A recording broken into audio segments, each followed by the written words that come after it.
We are now going to study a poem by the poet William Ernest Henley called Invictus. The word Invictus means undefeated or unconquerable in Latin. This poem was written while Henley the poet was in the hospital being treated for tuberculosis or TB of the bone, also known as Pott's disease. He had had the disease when he was only 12 years old. A few years later, the disease progressed to his foot, and doctors announced that the only way to save his life was to amputate or cut directly below the knee. So his leg was amputated when he was only 17 years old.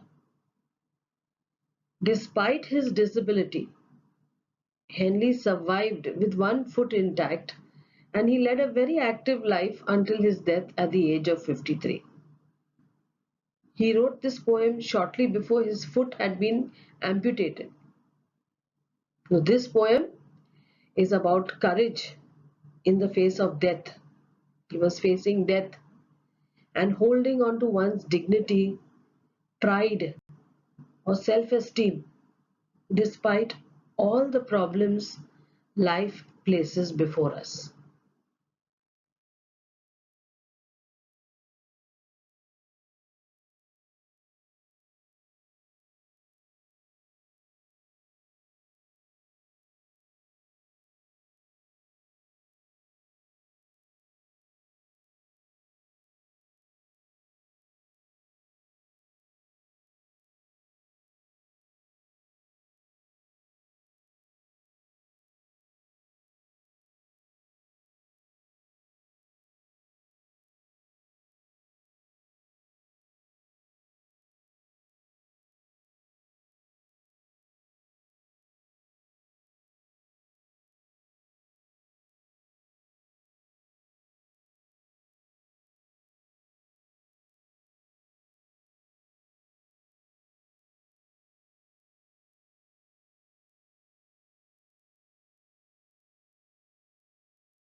Invictus by William Henley.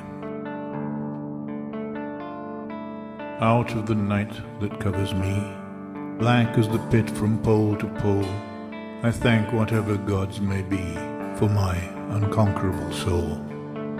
In the fell clutch of circumstance I have not winced nor cried aloud.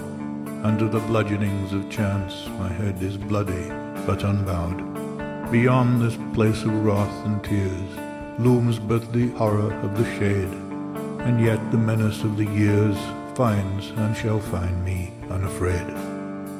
It matters not how strait the gate, how charged with punishments the scroll.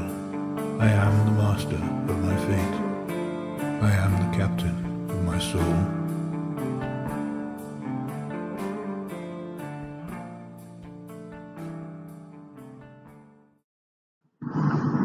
Now let's go to the poem verse by verse. In the first stanza, out of the night that covers me, black is the pit from pole to pole. I thank whatever gods may be for my unconquerable soul. Some of the meanings here are pit, meaning a deep hole, but in the poem, it means how deep the poet's suffering is, the depth of the poet's suffering. Covered by night means covered by suffering or bad situations, because night here, the darkness of night is compared to suffering and bad situations. Pole to pole. Now here it means long distances, like from the North Pole to the South Pole. But in the poem it means a very long distance covered by the poet, his long life. And the soul is a spiritual part of a human being. Okay, it's not a physical part like a hand or a leg, but the holy part of a human being. Now, in this stanza, Henley compares the knight to hardships he has had to face all through life. But whatever terrible situations he faced, he thanks the Almighty or God for his undefeated soul. As he knew that he had the disease and that his leg had to be amputated, and there were many other dark situations that came across his way all through his life. And so he compares the darkness of night to the bad situations, but thanks God that he is still unconquerable and he has not been weighed down by these bad situations. The next stanza. In the felt clutch of circumstance, I have not winced or cried aloud. Under the bludgeonings of chance, my head is bloody but unbowed. Some of the meanings here. Fell clutch means a wicked grasp. When you clutch something, you grasp something, you catch something. Okay. Circumstance is a situation.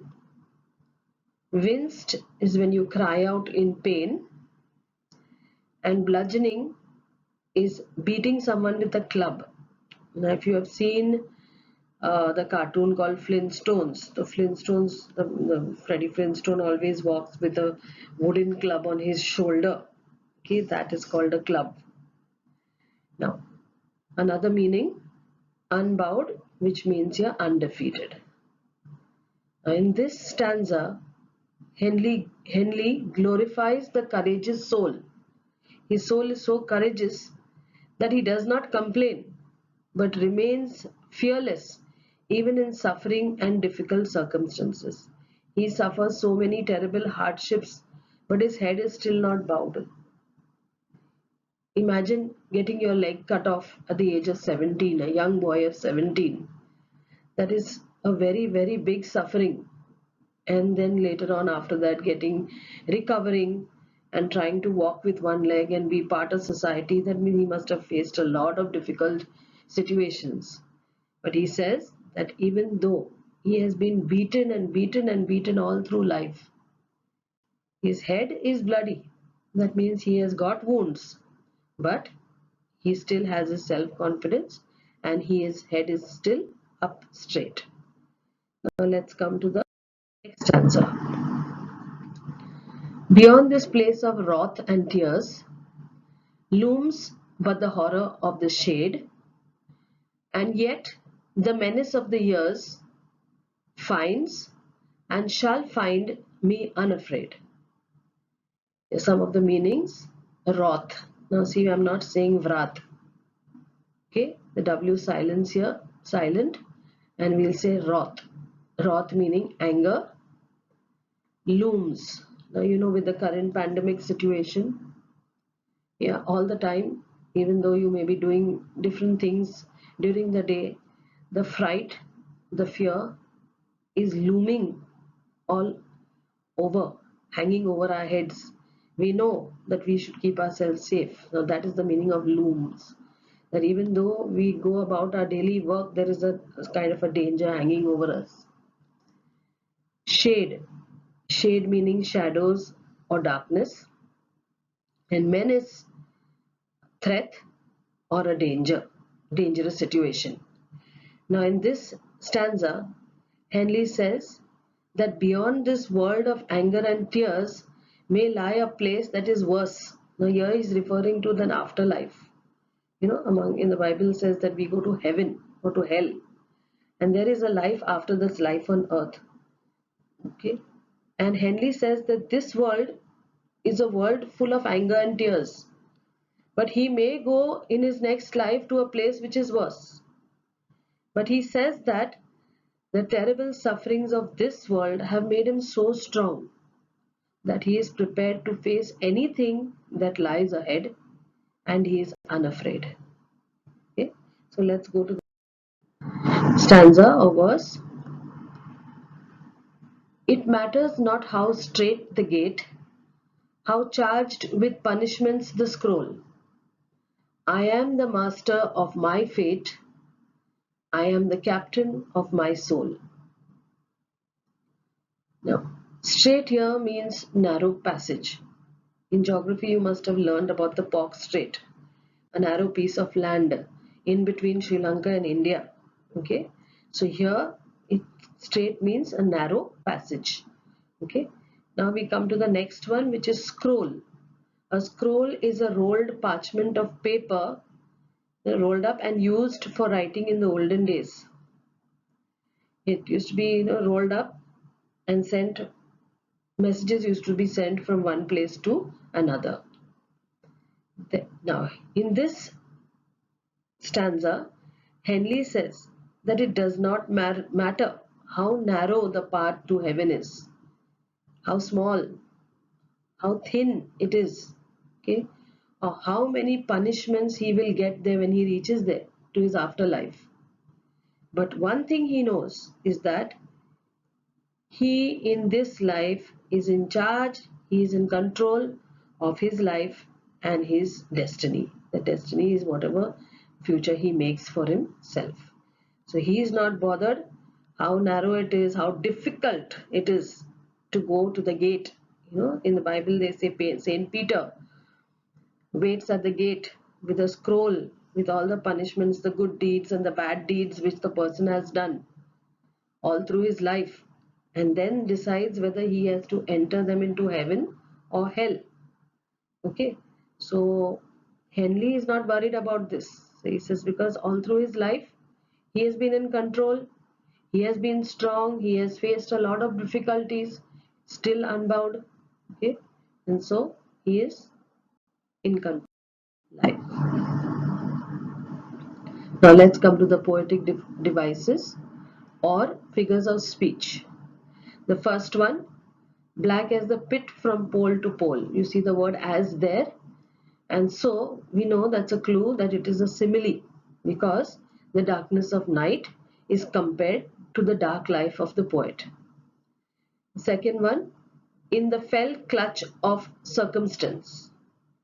Okay, circumstance is a situation, so this is personification, because circumstance or a situation is given the human quality of clutching, of holding.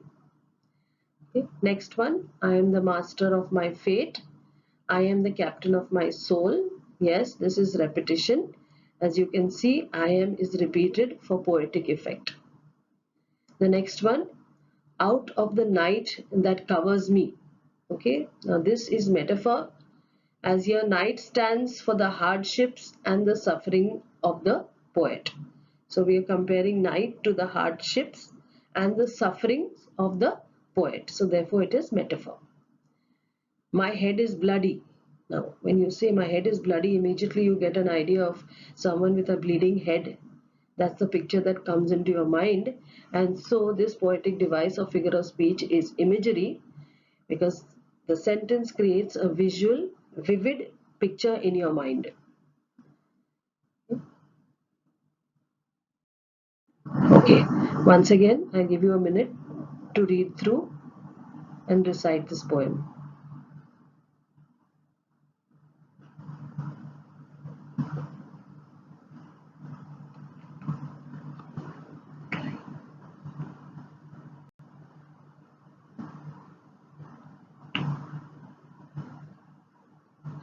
Okay, done here. Now, you have understood the poem well, and I hope that you will be able to write your appreciation, which is your assignment. Now, this appreciation is in paragraph format. You have to write it as one paragraph using the points given below. Okay, let's discuss now. The first point is the title and the poet. So you write the title and the name of the poet, but you need to write at least one sentence about the poet. Okay, it's there at the beginning of this presentation. I have given you some information about the poet, so you can take it from there. Next is the rhyme scheme. Now, you get the rhyme scheme from the last word of every line. Now here you see that in this poem there are no rhyming words. So when there are no rhyming words at the end of every sentence, we call it free verse. So the rhyme scheme, there is no rhyme scheme to this poem. It is in free verse. Then you know that the figures of speech used are metaphor, simile, personification, repetition, imagery, and alliteration. Okay, so you select a few of those. And the theme and the central idea of the poem is that in spite of so many difficulties and so many dark situations in the poet's life, he fights against them with his head unbowed. He is strong, he manages to go through life properly, and at the end he says that whatever afterlife there is, he is not worried because he has always been the captain of his own life, the master of his own life. Okay? And the last thing that you need to do is go through the questions from the text which have to be answered.